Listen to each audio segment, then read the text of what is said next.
Muy buenos días. En el informe de hoy día viernes quiero resaltar los siguientes aspectos generales antes de pasar a los datos del día. En primer lugar, como ya se ha señalado, la función de la atención primaria en salud para los esfuerzos vinculados a la pandemia de COVID han sido muy notables en entrega de medicamentos, en hospitalización domiciliaria. Hay más de 1.000 pacientes en hospitalización domiciliaria con formas de COVID que no requieren hospitalización bajo el cuidado de la atención primaria en salud, realizar atenciones en domicilio, visitas domiciliarias y desde luego un volumen de testeo, de exámenes PCR hechos en la atención primaria de salud, donde se diagnostican al menos a través de exámenes y la clínica el 50% de los casos de esta enfermedad. Como hemos señalado, hemos decidido fortalecer, dando los instrumentos legales para que así ocurra, la actividad de la atención primaria en salud, y ayer tuvimos una excelente reunión, diría yo, con los representantes de los municipios, los alcaldes y también de los trabajadores de salud, que muestran una extraordinaria disposición a asumir estas tareas adicionales. Y estas tareas adicionales, para ser bien concreto, significan lo siguiente. En primer lugar, lo que está ocurriendo hoy día, cada centro de salud familiar va a nombrar un delegado COVID. Vale decir, la persona que desde cada centro de salud va a coordinar la acción territorial de contacto con las personas. Esta persona va a estar en comisión de servicio en la Seremi de Salud para que tenga todas las atribuciones que la ley da a la autoridad sanitaria, y se le va a entregar diariamente la información de personas que adscritas a sus centros de salud familiar. Ustedes saben, la población se inscribe en un centro de salud familiar.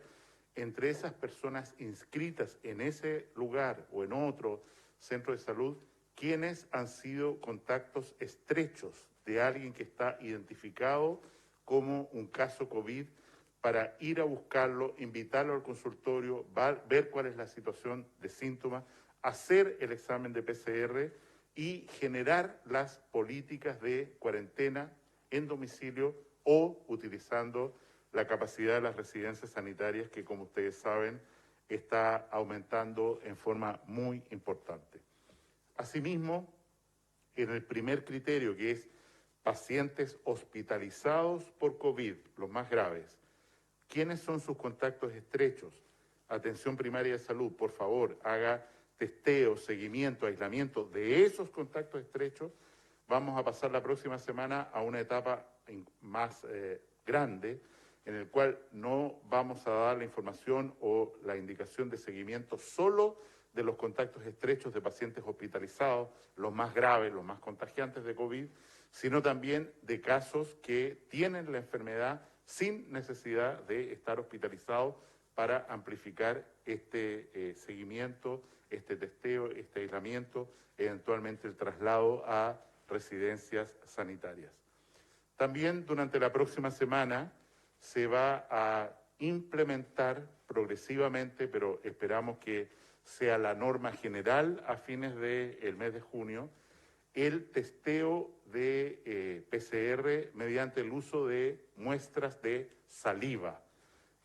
Sabemos ya que la saliva produce una información incluso más sensible que el hisopado bronquial, meter una sonda, un algodón en el árbol bronquial o faríngeo, y esto tiene más seguridad para el personal, produce más eficiencia, porque las personas en la práctica se autoadministran la toma del examen en un frasco que es manejado con todas las providencias, con todas las seguridades del caso, y de esta manera masificar y facilitar y arriesgar menos al personal en la atención masiva, en la atención primaria de salud, que esperamos aumente su participación en esta fase de diagnóstico, fase que tiene que prolongarse incluso después de los periodos de cuarentena para mantener esta enfermedad bajo vigilancia por muchos meses más.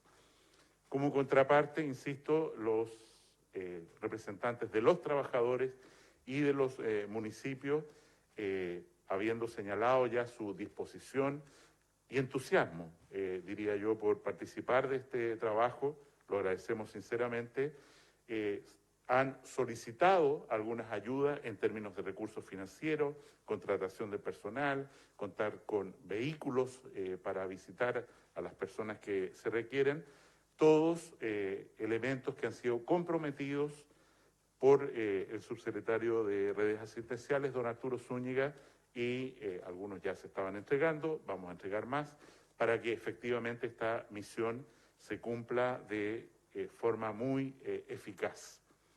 En segundo lugar, quiero resaltar que estamos fortaleciendo enormemente una estrategia que no es nueva, pero que hemos decidido darle un impulso radical y que se refiere a las residencias sanitarias.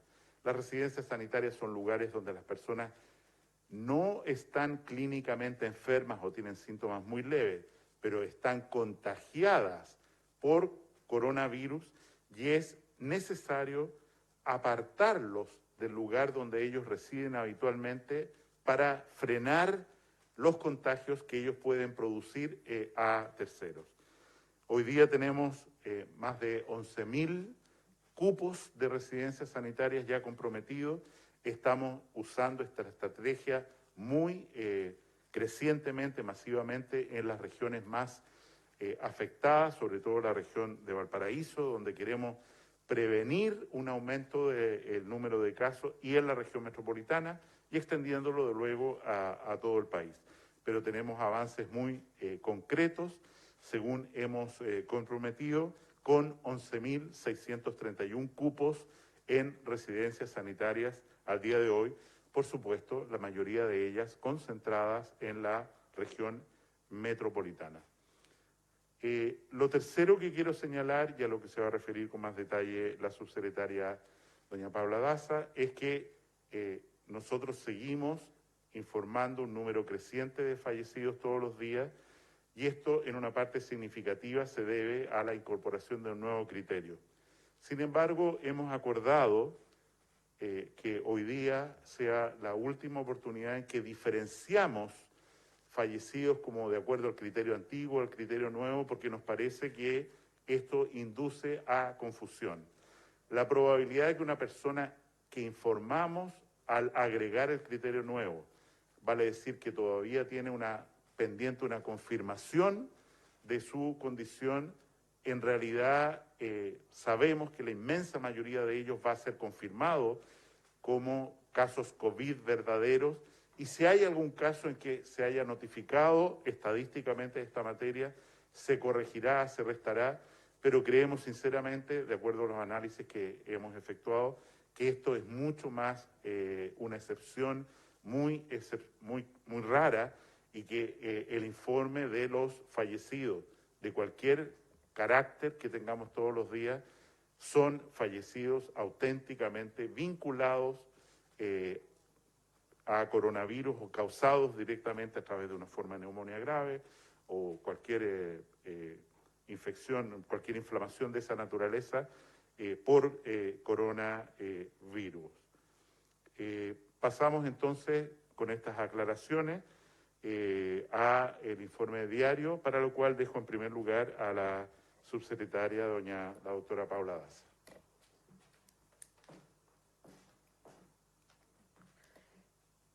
Muy buenos días. Como todos los días vamos a informar la situación de las últimas 24 horas en nuestro país.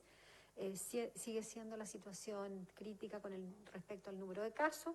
El número de casos nuevos que hemos tenido en las últimas 24 horas son 4.207 casos, de los cuales 3.790 son personas con síntomas y 417 son asintomáticas, cifra que se había mantenido estable, alrededor de un 10-12% de los casos nuevos que hemos ido teniendo son casos asintomáticos. La cifra total de personas diagnosticadas con COVID-19 en el país alcanza 122.499 casos totales, de los cuales se han recuperado a la fecha 21.693. Finalmente, quiero decir que lamentamos el fallecimiento de 92 personas en relación con los nuevos criterios y en relación a eso quiero decirles que del total de casos confirmados de fallecimientos que hemos tenido hasta el momento, 20 personas corresponden al criterio antiguo y de las cuales 72 son al criterio nuevo. Como comentó el ministro, esta diferencia la vamos a dejar de informar porque efectivamente puede informar a error debido a que, como sabemos, la mayoría de los casos que hemos visto que informa el certificado de función como casos asociados al COVID-19, estos casos, a pesar que la PCR aún no ha sido informada, la mayoría de ellos tiene una relación, debido a la circulación viral que estamos teniendo en nuestro país, tiene una relación con el COVID-19. Por lo tanto, para ser más transparente y para tener la información disponible para la comunidad, el total de casos fallecidos son 92. Quiero finalmente decirles que del total de casos confirmados, no di la información, 21.693 son casos activos, no recuperados.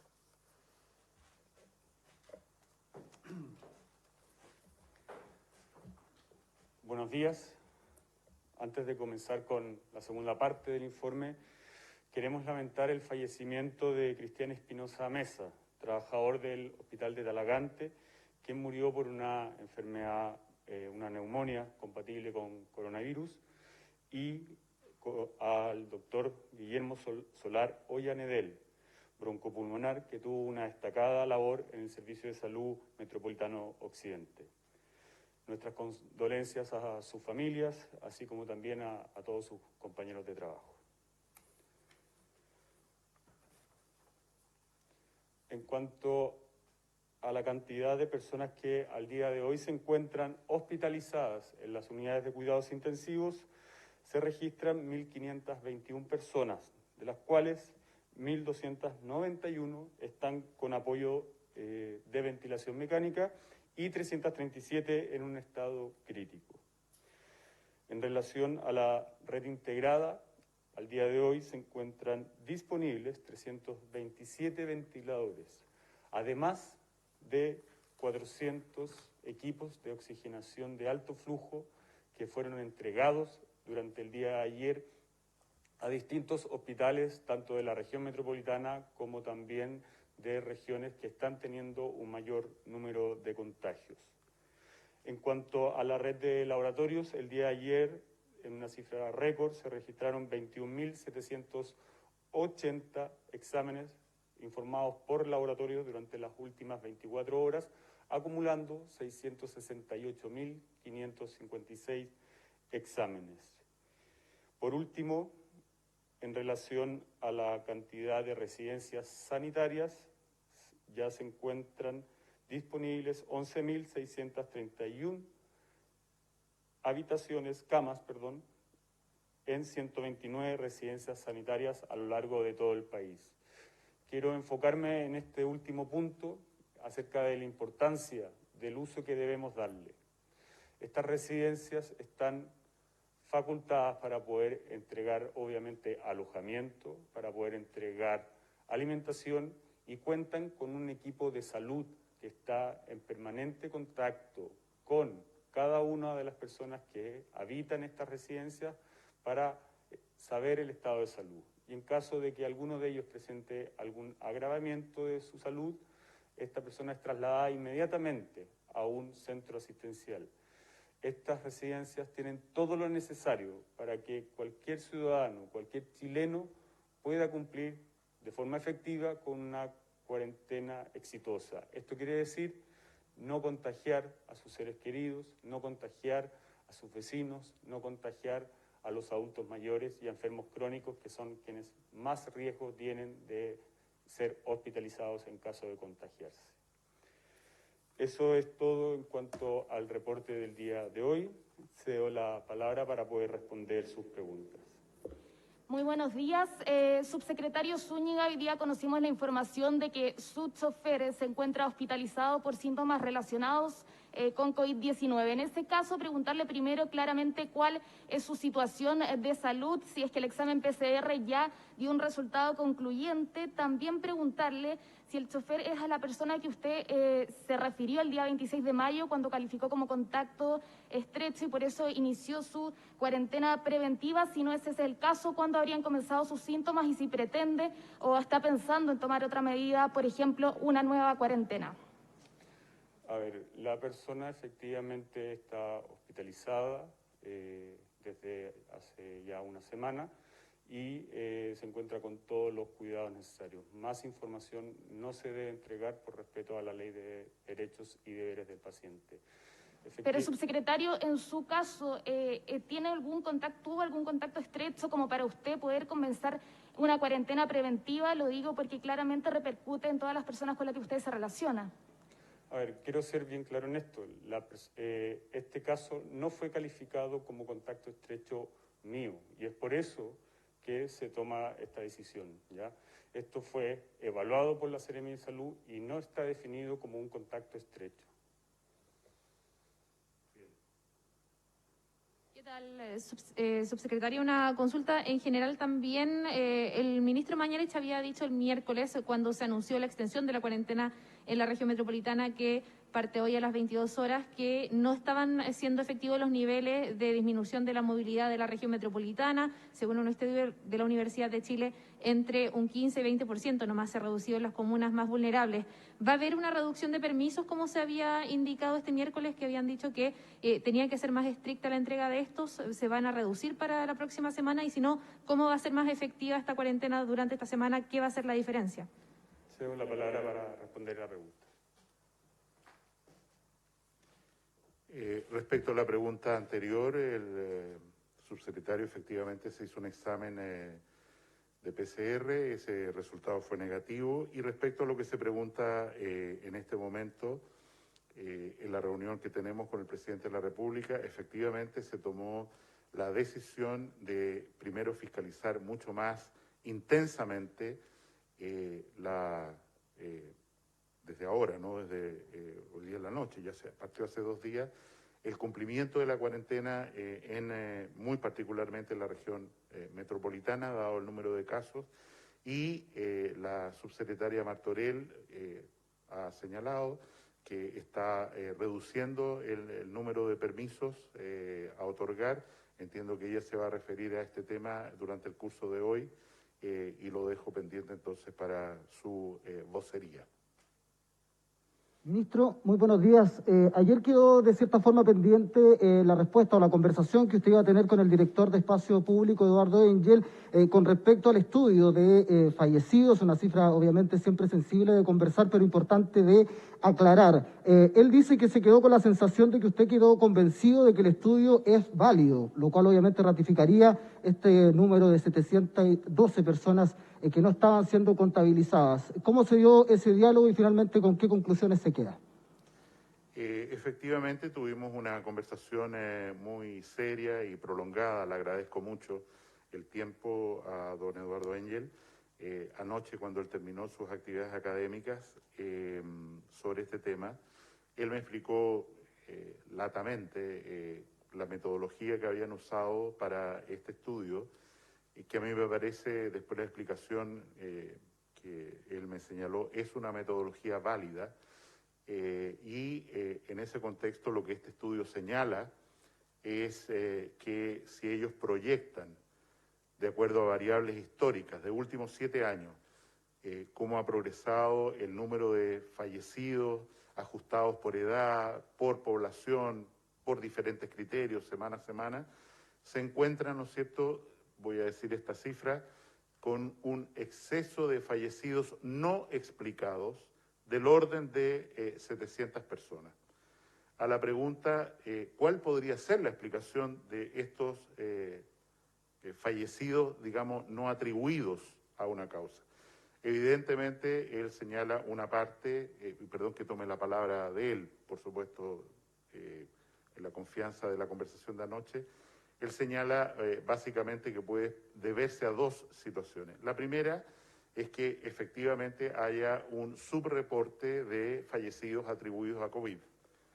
Y lo segundo que señala, que me produjo una preocupación intensísima, porque está reportado ya en otros países del mundo así, es que haya personas que él denomina indirectamente atribuibles a COVID, que son personas que han fallecido por una enfermedad crónica, aguda, en fin, no vinculada a COVID, que no habrían recibido atención adecuada o la habrían recibido tardíamente, producto de que no pudieron llegar a un centro de salud, no quisieron llegar a un centro de salud, abandonaron un control de una enfermedad crónica de mal pronóstico, y en ese sentido tomamos la decisión en conjunto de que íbamos a poner a disposición no solo de espacio público, sino de toda la comunidad científica, los fallecidos día por día.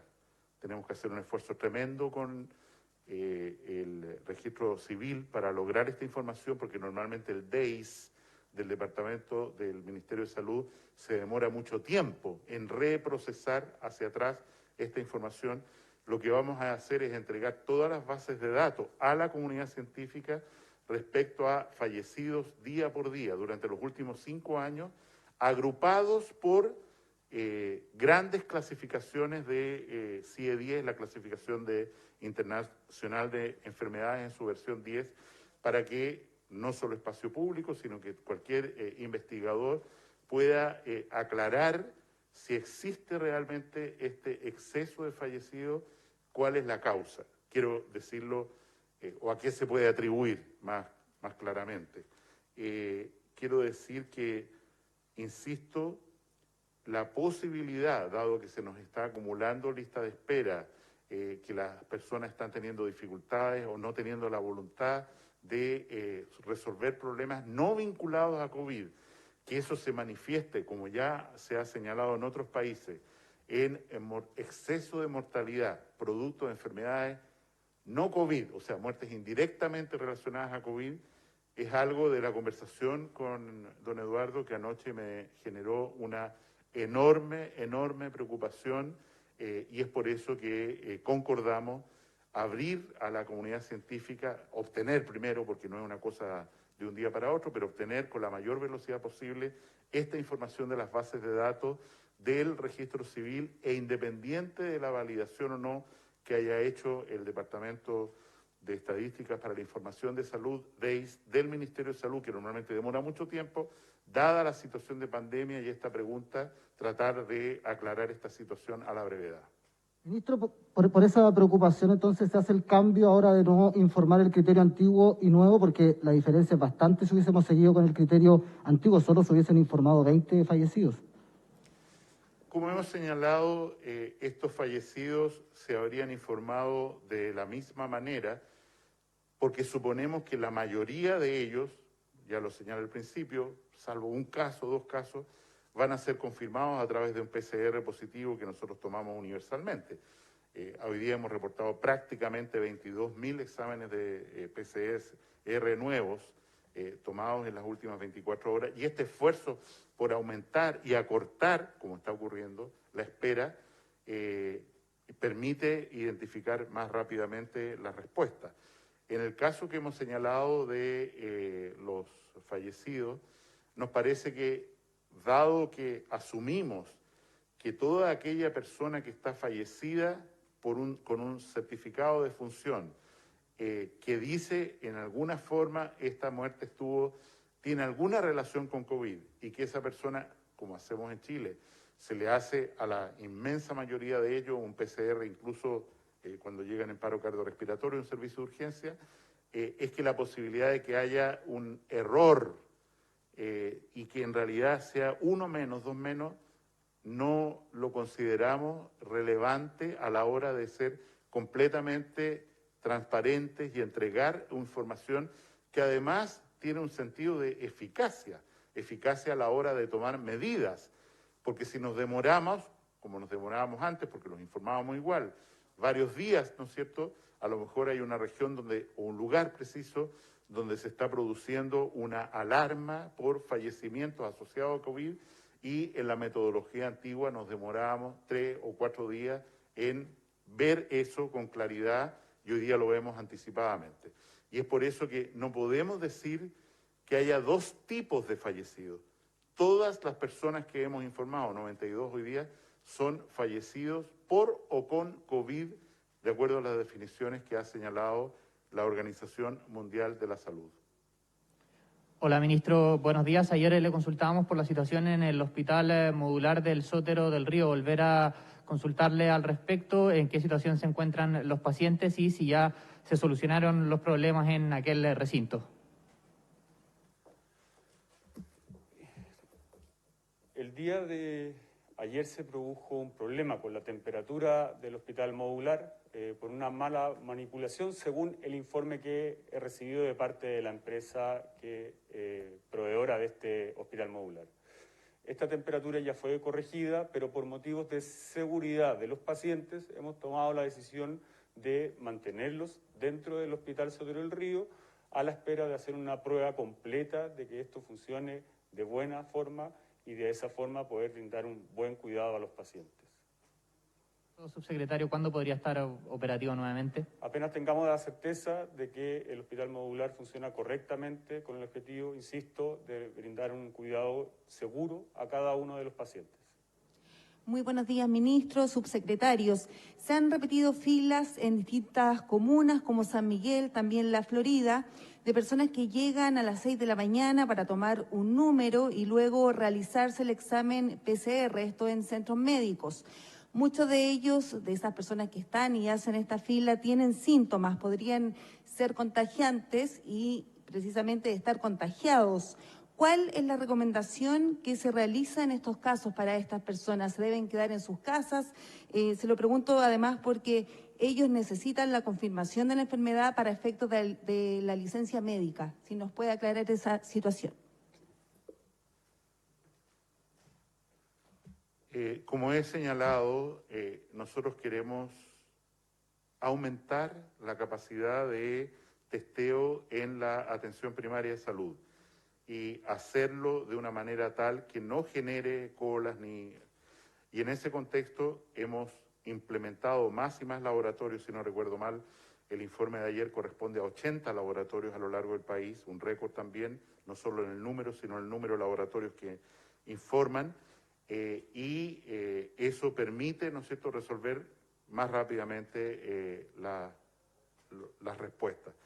Pero respecto a lo que usted pregunta, nos parece absolutamente crucial, porque estamos conscientes de del problema que menciona, pasar a una forma de testeo diferente en la atención primaria de salud, validada por nuestro comité de expertos y según el comité de expertos, incluso con un valor de sensibilidad, una eficacia, llamemos, incluso mayor que la muestra del testeo tomado a través de del hisopado faríngeo.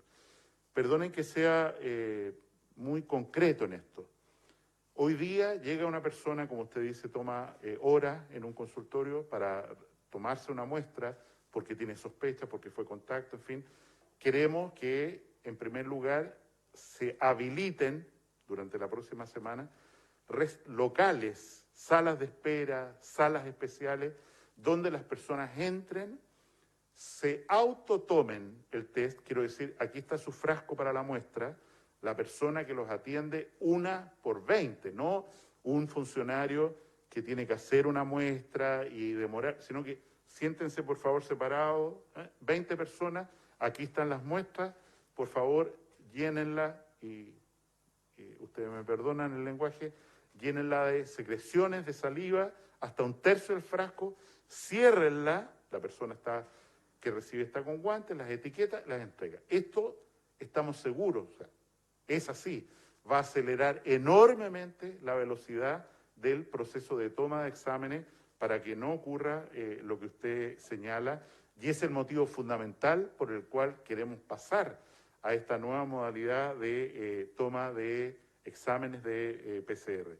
Yo creo que en un horizonte que esperamos aumento, más y más tomas de exámenes, precisamente por esta tarea de vigilancia, testeo, aislamiento con el cual se está potenciando la atención primaria, es que necesitamos a la brevedad cambiar de modalidad, independiente que también, por supuesto, los funcionarios de la atención primaria de salud, también los de Ceremi fortalecidos, puedan ir a los domicilios, a los lugares de trabajo a tomar muestras. Pero en relación a la llegada al consultorio tenemos que cambiar drásticamente. En relación a la capacidad de testeo, yo diría que en general en el país estamos en una buena situación. Tenemos un problema, voy a decir, de validación de las muestras enviadas o procesadas por el laboratorio de la Fundación de Salud del Teniente de Rancagua. Creo que lo vamos a poder validar en 2 días más. Hay una persona encargada a nivel país que está transfiriendo muestras de distintas partes, como se hizo intensamente ayer, para lograr estos números. Me parece que estamos en un proceso adecuado en un país, a diferencia de otro, que ha fijado la política de testeo con PCR para el diagnóstico, la confirmación, el seguimiento, aislamiento, como un elemento crucial que vamos a defender con todo el esfuerzo que se requiere para el diagnóstico y manejo de esta infección.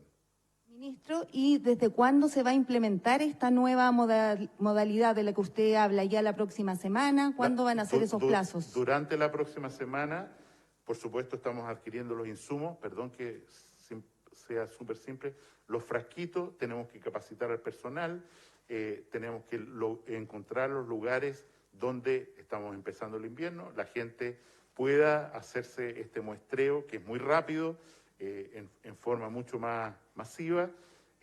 Yo lo que le he pedido a la doctora Daza es que esto esté implementado en todos los consultorios del país, a más tardar el 30 de junio, y la próxima semana, no puedo comprometer un día, empezar claramente esta nueva estrategia para resolver justo el problema que está señalado en su pregunta. Quiero agradecer, como siempre, el espacio que nos han dado, tanto las radios, los canales de televisión del país, para esta información y recordar, ¿no es cierto?, que esta noche se renueva la cuarentena, salvo en la comuna de Lonquimay, en todo el país, en los mismos términos, los mismos cordones sanitarios, las mismas aduanas que teníamos hasta hoy día en la noche a las 22 horas, y no nos cansamos de hacer un llamado a hacer mucho esfuerzo de reducir la salida, de mantener al menos 1 metro de distancia con otras personas, asumiendo que cualquiera puede estar hoy día cobijando el virus y con posibilidad de transmitirlo, y tener un especial cuidado, un obsesivo cuidado con el contacto con los adultos mayores, que cuando se enferman tienen las manifestaciones más graves y el mayor riesgo de fallecer a consecuencia de la infección por coronavirus. Muchas gracias.